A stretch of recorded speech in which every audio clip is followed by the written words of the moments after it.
Setting that aside, Uchiha explains that a friend of hers wants to hire Kurt as a royal mage. If he accepts the position, he will be treated as a noble, so he'd be guaranteed a good salary with benefits no matter what. Hey warriors, how is it going? You see me, I am Itachi Uchiha, the hidden Hokage of Leaf Village. Just kidding, you know I am just an AI, but behind this shape, I am here to entertain you with enormous amazing recaps of all animes you can imagine. So without talking too much, let's dive in our story. Wake up to reality.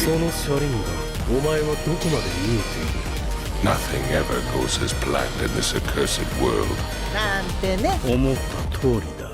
Kurt finds it hard to believe that he is really being offered such an impressive job, but Uchiha assures him that it is a genuine offer. She asks him what he wants to do, but Kurt says he's going to decline. Uchiha can't believe that Kurt would turn it down, because anyone would jump at the chance to become a royal mage. And I'm just as shocked because Kurt's reason for turning it down is stupid. He thinks he doesn't deserve to be in a position that puts him above other people, and he is still hoping to go back to being the Flaming Dragon's chore boy, even if he has to beg them to let him rejoin. Speaking of Flaming Dragon, they are getting their asses beaten by a tree monster. Galnova can't use his fire magic for some reason, so he asks Marlefist to heal him.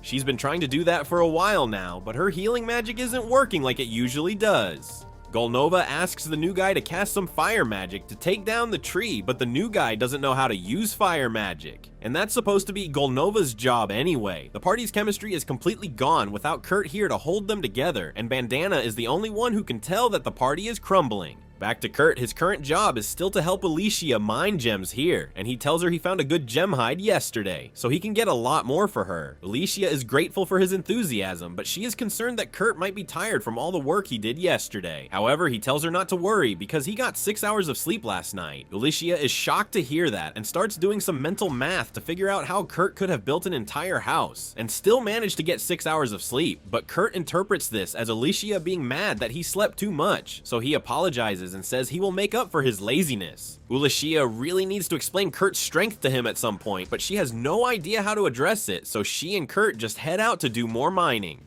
Kurt leads Uchiha over to the spot he found, and although it looks like an ordinary forest section, Kurt tells her she should be able to find some good gems out here, although he warns her not to dig past 500 meters, as if that's something you can do accidentally. He then starts walking away, so Uchiha asks where he is going, and Kurt explains that he is on his way to a different mining spot and he will meet back up with her later. Uchiha spends all day digging, and by evening time she has finally found a huge topaz gem. She deposited all the gold coins from the magic gems into Kurt's account because he was the one who found them, but since she found this one herself, she can use the profits to cover her taxes. She could probably even convince Kurt to turn this thing into a magic gem so she can get even more money, but she decides not to do that because she doesn't want to take advantage of Kurt's kindness. Speaking of Kurt, she decides to go see how he is doing, and from what she has seen him do so far, she knew he would go overboard, but she wasn't expecting him to have built an entire tunnel system within 8 hours. Kurt eventually comes out, and he tells Uchiha that unfortunately he was only able to find a little bit of the gem that he was looking for. All the other stuff he found was just a bunch of useless rocks, so he plans on throwing them away once he is done here. Uchiha takes a look in the rock cart, and those rocks look a little too pretty to be worthless, so she asks him what they are. Kurt explains that those are mithril ores, but back in Kurt's village, mithril was so common in the mines that they usually just threw it away whenever they found some. Uchiha has no words for what she just heard, and aside from wanting to know what kind of village Kurt came from, she asks him what gem he was looking for if he considers mithril as trash. Kurt pulls out a small rock and tells her he has been looking for orichalcum, but he only managed to find enough to fill a small box. Orichalcum is known as the metal of the gods, so even a gram of the stuff is worth millions. And Kurt just casually found a box of the stuff. Uchiha had no idea orichalcum could even be found in places like this, but Kurt tells her, "You can mine it anywhere. You just need to dig 8 kilometers into the ground to get to it." Uchiha decides that's enough mining for today, and since the topaz she found will cover her taxes, her contract with Kurt is over. That means Kurt has to start looking for another job, because no one has told him about the mountain of gold in his bank account yet. While he's on his way to the agency, Kurt runs into Bandana, and he's glad to see her, but he asks what she's doing here. Bandana tells him she isn't a part of Flaming Dragon anymore, but there's a little more to the story than that. After their disastrous mission, Golnova went to a 5-star restaurant to get some good food, but compared to Kurt's cooking, all the food here tastes like garbage. Golnova is enraged, so he smashes the place up and storms out without paying. As he walks into an alleyway, he meets Bandana, and she tells him he went too far by destroying that restaurant. However, all Golnova cares about is getting good food, so he orders Bandana to go find Kurt and force him to come back, even if it means breaking his bones to do it.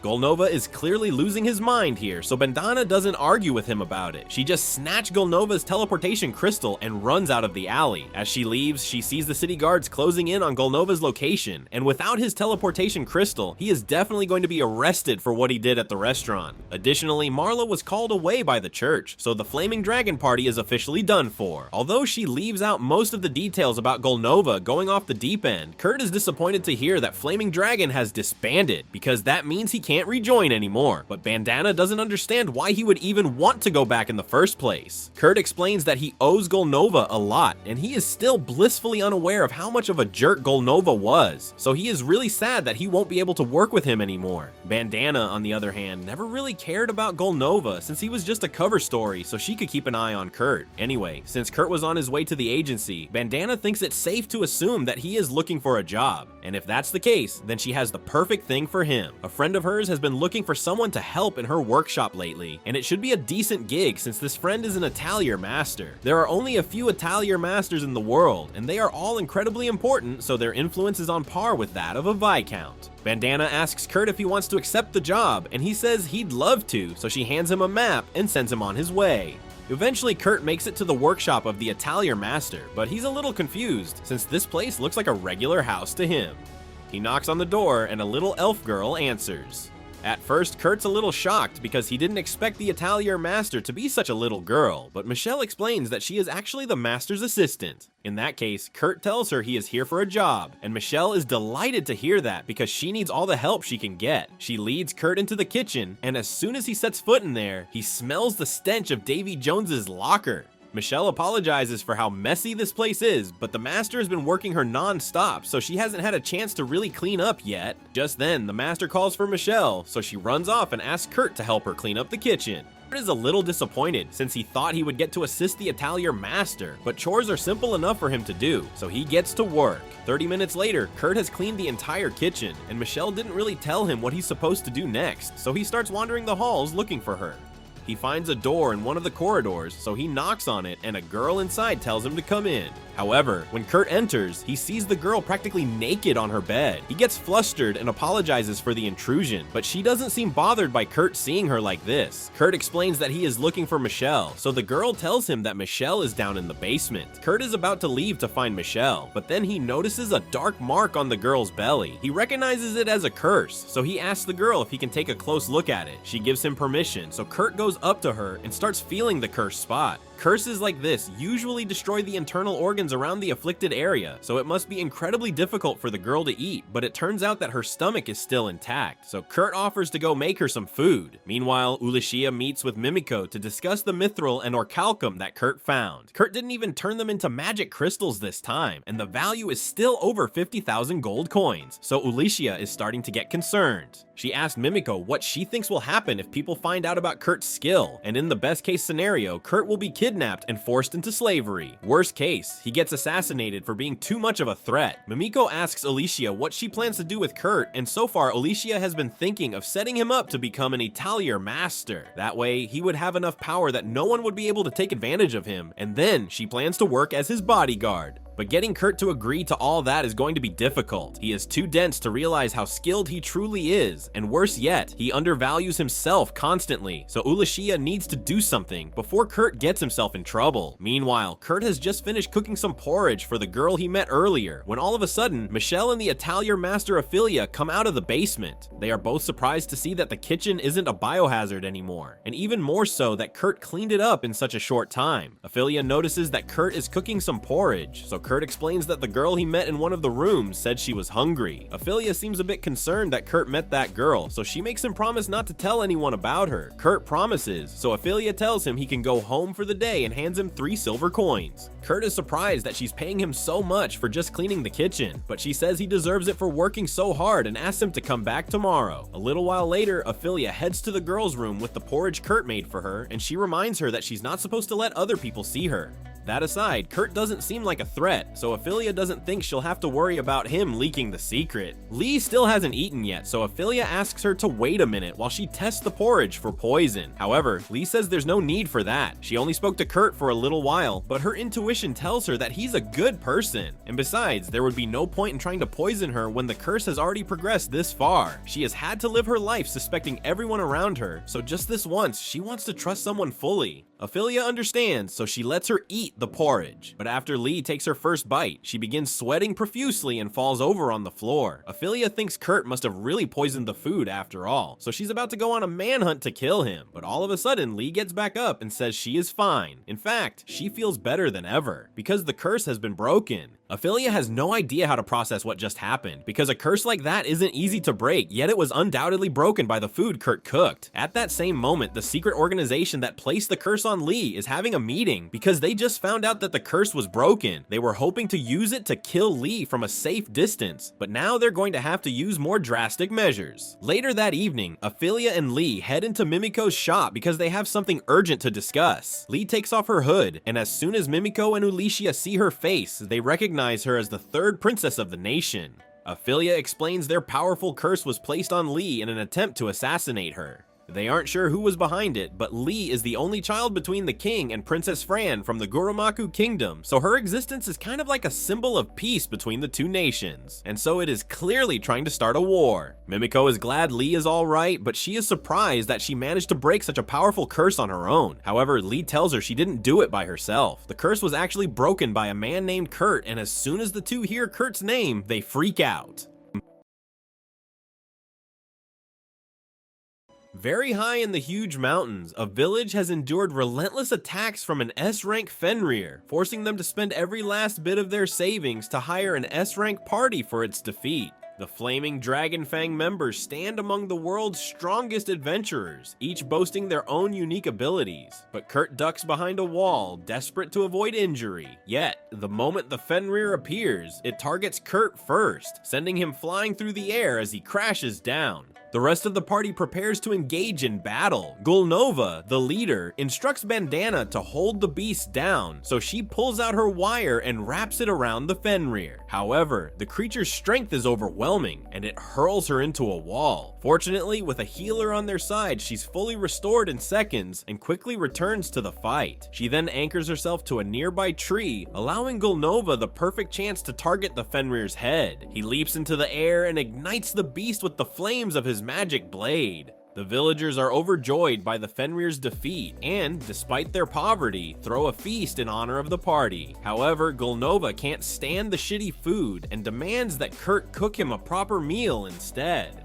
Bandana asks him for something special since today marks their final chance to enjoy Kurt's cooking. Kurt doesn't quite grasp what they're trying to say, so he turns to Gulnova for clarification, and Gulnova tells him that, starting today, he's being dismissed. Confused, Kurt asks if he did something wrong, but Gulnova explains that the issue isn't something Kurt did, but rather what he hasn't done. While Kurt takes care of the party's chores, beyond that, he's ineffective in battle. And since a party can only consist of 4 members, if they want to grow stronger, they have to replace Kurt with a powerful mage, someone capable of holding their own in combat. Kurt pleads with them to let him stay in the party, but Gulnova kicks him in the stomach because he is sick of listening to Kurt's whining. They don't need him anymore, and that's final. The following day, Kurt sets off from the village alone, with no destination in mind and empty pockets. After some time, he reaches the city of Samala, now down to his last few coins. Desperately in need of work, he spots a work agency, figures it's worth a try, and steps inside where the receptionist welcomes him. She asks whether he's there to hire help or seek employment himself. When Kurt explains he needs a job, she tells him there's an interview and an aptitude test required before anything else. She requests some some basic information, his name, age, and hometown. So he responds that he's Kurt Rock Hands, 15 years old, and he is from Haste Village in the Sheen Mountains. Kershal is surprised, having never heard of a village in those mountains, but she moves on and inquires about his work experience.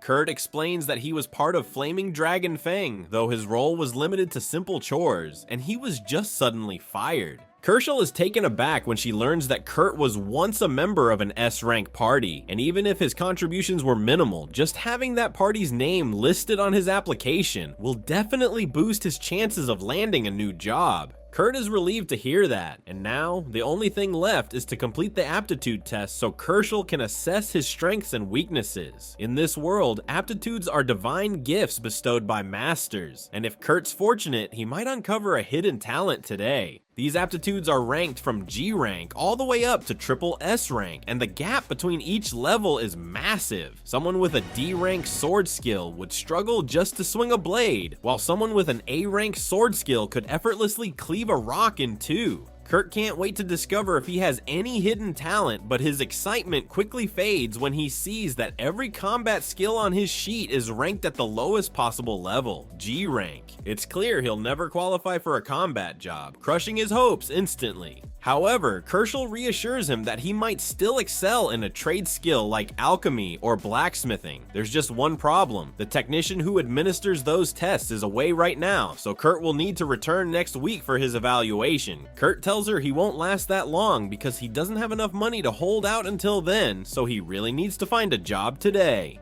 Kershal understands Kurt's situation, so she asks him to try lifting one of those sandbags over there. Kurt gives it a shot, and as he puts his hands on the bag, he gets a strange sensation, almost like the sand drained a bit of his mana. Anyway, he lifts the bag, and since he is strong enough to do that, Kershal thinks he should be able to handle construction work. Kershal explains that the Margraviate of Tan is actively looking for laborers to assist with rebuilding the city walls. With her recommendation letter, Kurt should have no trouble securing a position there. Thankful for her assistance, he takes the opportunity and prepares for a new beginning. Kurt doesn't waste any time and sets off right away to present himself to the Margraviate. Shortly later, the manager reads Kurt's letter asking to work there, but Kurt's body is not strong enough to handle construction work. Still, since he's short on workers, he decides to give Kurt a shot. He tells him to mix up some cement and use it to repair the wall, and his pay will depend on how much he gets done. The manager says he'll be back later to check on his progress, warning Kurt that if he hasn't used at least half a barrel of cement in the next 3 hours, his pay is going to be low. Kurt feels the urge to ask a question since the manager never brought up anything about infusing mana into the cement to make it stronger.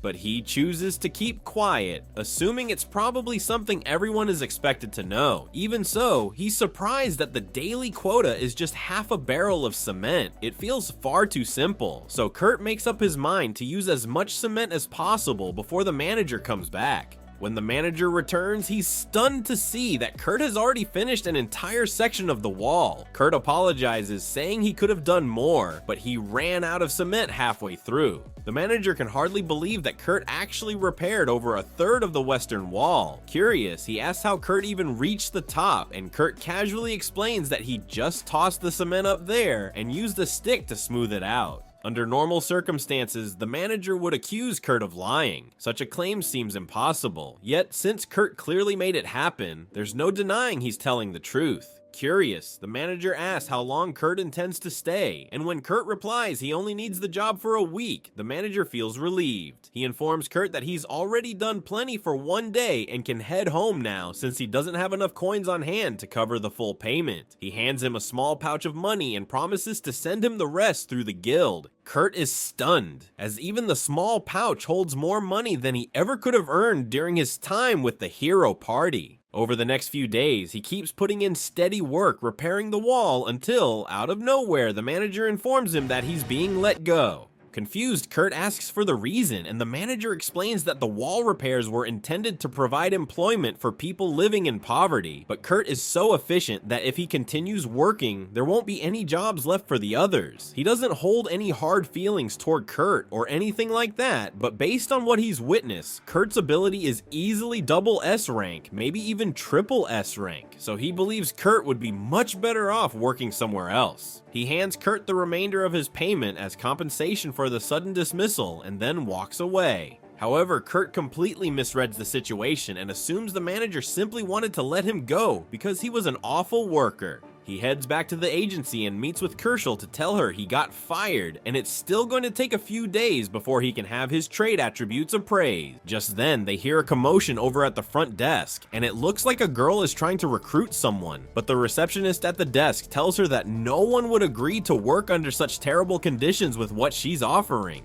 Even so, the girl keeps pressing the receptionist to find someone, and she's starting to draw attention with the commotion she's causing, prompting Kerschel to step in and see what's going on. Her coworker explains that the girl is looking to hire a miner to dig through an unexplored mountain, but she refuses to provide any upfront payment, insisting she'll only pay if the excavation ends up being successful. Kerschel agrees. No one would ever agree to those terms, so she tries to convince the girl to hire investors to develop the mine, but the girl says she can't do that because if she doesn't pay the taxes by the end of the week, they'll empower a counter mine. Just then, Kurt walks up and says he is willing to take the job after all. Back in his village, he used to help with the mine excavation, so he has a decent amount of experience. Kerschel questions whether Kurt truly wants to accept this job, warning him the girl's proposed contract might leave him completely unpaid. Before Kurt can answer, the girl interrupts, admitting she'd actually hoped to recruit a muscular dwarf rather than a scrawny boy. She'd feel guilty assigning such work to Kurt, but any dwarf would demand at least 10 silver upfront, so since the girl doesn't have that much money, she reluctantly agrees to hire Kurt instead.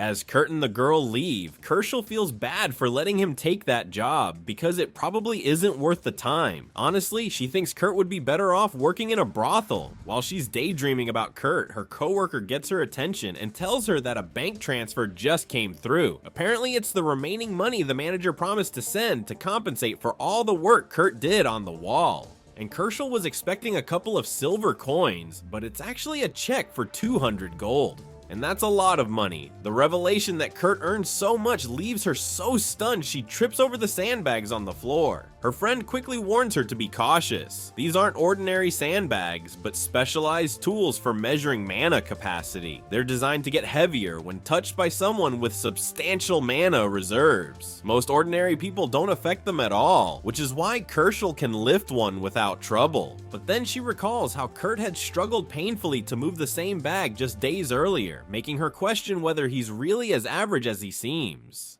Meanwhile, Kurt and Uchiha are walking into the forest to get to her campsite, but when they get there, Kurt is a little concerned because there's only one tent. Uchiha says the tent is big enough for the two of them to sleep together, but Kurt says he'd never be able to go to sleep if he's lying next to a cute girl like her.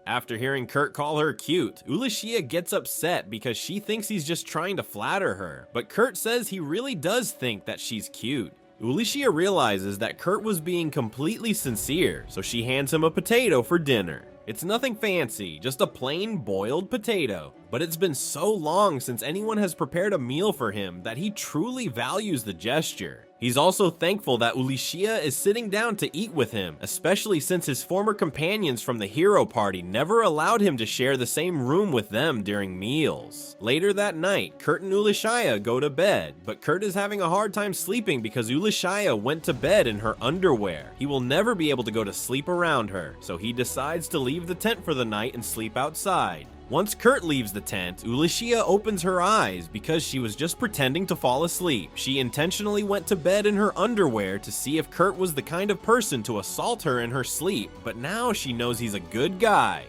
The following day, Uchiha steps out of the tent and spots Kurt sleeping by a tree, which makes her feel a bit guilty for making him sleep outside, but then she notices that her jacket has been fixed. Kurt wakes up shortly after, so she asks if he's the one who fixed it, and he confirms that he is. She's genuinely impressed by his sewing skills and starts to question whether he's actually going to be any good at mining, but at this point it's too late to find a replacement, so they might as well get started. Kurt asks Uchiha if she has decided on a location to begin mining yet, but she was just going to dig in random locations and pray to find some valuable ores. Kurt tells her she'll never find anything if she searches like that, and he happens to know a much more efficient way. He takes Uchiha to a section of the mountain, and after looking around for a bit, he finds a rock full of gemstones. Uchiha is stunned that he discovered it with such ease, but within minutes, Kurt has managed to find every single gemstone in this part of the mountain. She can scarcely believe it. If she sells all these gems, her debt could finally be paid off. However, Kurt informs her that she can't sell them. Uchiha understands his point, since Kurt was the one who located all of them, meaning he's entitled to the profits. But that wasn't his intention. He simply meant that the gems would be worth far more if he first transformed them into magic crystals. Kurt is right about that, but Uchiha says there are only 10 mages in the entire kingdom who are skilled enough to turn gems into magic crystals. But while she was saying all that, Kurt just finished turning a gem into a magic crystal. Uchiha is too stunned to speak because not only did Kurt create a magic crystal, but he did it instantly, when even the most experienced mages spend at least an hour to make a single magic crystal. Once Kurt finishes converting all the gems into crystals, he agrees to let Uchiha take them to sell. So she sets off while he remains on the mountain to take care of a few things he still wants to complete. Uchiha makes her way to the city's customs agency and informs them that she plans to sell some magic crystals in the royal capital. However, since magic crystals are extremely valuable, the knight on duty asks where she obtained them. Not wanting to reveal any details, she simply flashes her royal family emblem, putting an end to his questions. This is somewhat of a bluff, considering she stopped working for the royal family some time ago, and they simply forgot to revoke her emblem, but it works nonetheless. The customs agent lets her use the teleportation circle to travel to the capital. Once she arrives, she makes her way to the shop of an old friend and tells Mimiko that she's got some magic gems she wants to sell. Mimiko takes a glance at the crystals, and at first they don't appear to be anything particularly valuable, but after examining them more carefully, she realizes they contain 10 times the usual amount of mana, making each crystal worth 10 gold. Uchiha is left speechless, especially since Kurt handed her 50 of them. Without much fuss, Mimiko casually hands her a pouch containing 500 gold coins. However, before Uchiha departs, Mimiko has two important conditions. First, she insists that Uchiha must agree to exclusively sell such crystals at her shop. After all, allowing such potent crystals to spread freely without oversight could lead to catastrophe.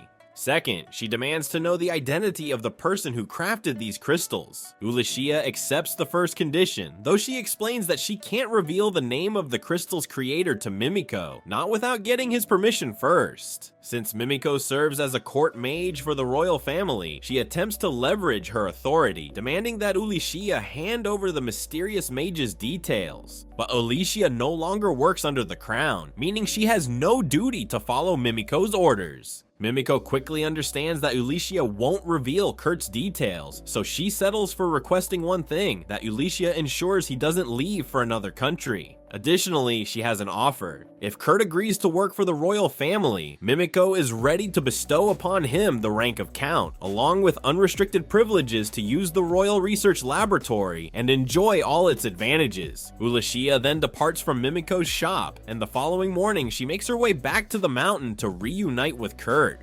However, she's stunned to discover that Kurt managed to build an entire house in just a single night. All Leaf Village ninjas. That is it for today. Recap, do not forget to join our clan, our army, my friend. You can do that by clicking that red button below the video, destroy it for me with that bell. To follow us on YouTube with many videos to come in the following days. So see you later, bro. Peace out.